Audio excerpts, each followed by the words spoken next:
Innings শুরু হতে না হতেই ডাক আউটের শিকার ওপেনার সৌম্য সরকার। মোহাম্মদ শামির বলে 0 রানে ফিরেছেন সাজঘরে। গুরুত্বপূর্ণ ৩ নম্বর পজিশনে ব্যাট হাতে মাঠে নামা অধিনায়ক নাজমুল হোসেন শান্তও শিকার ডাক আউটের। দলীয় ২৬ রানে স্লিপে ক্যাচ দিয়ে সহ অধিনায়ক মেহেদী হাসান মিরাজও পথ ধরেছেন প্যাভিলিয়নের। টাইগারদের বিপর্যয় চরমে পৌঁছায় যখন টাইগার ক্রিকেটে ডিপেন্ডেবল খ্যাত মুশফিকুর রহিমও শিকার হন ডাক আউটের। প্রথম পাওয়ার প্লেতে ৩৯ রান তুলতেই ৫ উইকেট হারায় বাংলাদেশ। টাইগারদের এমন মুহূর্তে যে নামটি নিয়ে সবচেয়ে বড় আফসোস তিনি মাহমুদুল্লাহ রিয়াদ। স্কোয়াডে থাকার পরেও বেস্ট 11-এ জায়গা হয়নি এই সাইলেন্ট কিলারের। টসের পর একাদশ সামনে আসতেই সবাই বেশ অবাক হয়েছিলেন রিয়াদকে না দেখে। ব্যাটিংয়ে নেমে এমন বিপর্যয়ে সেই রিয়াদের না থাকাটাই হতে পারে বড় আফসোস।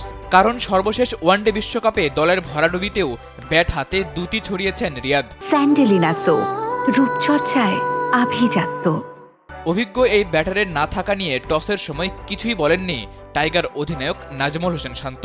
পরে অবশ্য জানা গেছে হালকা চোট থাকার কারণে একাদশের বাইরে অভিজ্ঞ এই ক্রিকেটার।